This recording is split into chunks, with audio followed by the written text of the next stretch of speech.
इथे मला माझं मिशोचं पार्सल रिसीव्ह झालं आहे आणि खूप दिवसापासून मी वाट बघत होते. सो फायनली ते मला आज मिळालं आणि यामध्ये आहे ऑइल कंटेनर, जे की 3 आहे. फर्स्टवालं जे ऑइल कंटेनर आहे तुम्ही बघू शकता, ते ऑइल स्प्रे बॉटल आहे, जे की आपण चपात्यांना, सॅलो फ्राय वगैरे करताना यूज करू शकतो आणि मला वाटलं नव्हतं की इतकी छान याची क्वालिटी असू शकते. 10 ऑन 10 क्वालिटी आहे आणि ग्लासमध्ये मला रिसीव्ह झालेलं आहे, जे की मला वाटलं होतं की हे मला प्लास्टिकमध्ये वगैरे रिसीव्ह होऊ शकते की काय. बघू शकता तुम्ही किती छान क्वालिटी आहे. त्यानंतरून सेकंडवाले जे आहे ते ऑइल कंटेनरचं कॅप आहे. 2 बॉटलसाठी 2 कॅप दिली आहे आणि ऑइल ट्रान्सफर करण्यासाठी त्यांनी इथे दिलेलं आहे.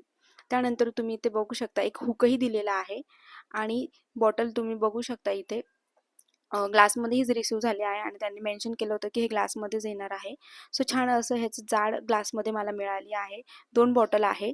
त्यामध्ये आपण 2 प्रकाराचे ऑइल ठेवू शकतो. त्यानंतर मी इथे दोघं-तिघे बॉटल धुवून घेतल्या आणि वाळत घालण्यासाठी त्या ठेवून दिल्या, जेणेकरून मला पटकन त्याच्यामध्ये ऑइल ट्रान्सफर करायचं होतं आणि यूज करण्यासाठी काढायचं होतं. आपल्या बायकांचं कसं असतं, किचन ऑर्गनायझर म्हटलं, पटकन आलं आणि लगेच यूज करण्यासाठी आपण रेडी असतो. छान असं माझं किचन दिसत होतं. चला भेटूया पुढच्या ब्लॉगमध्ये. बाय.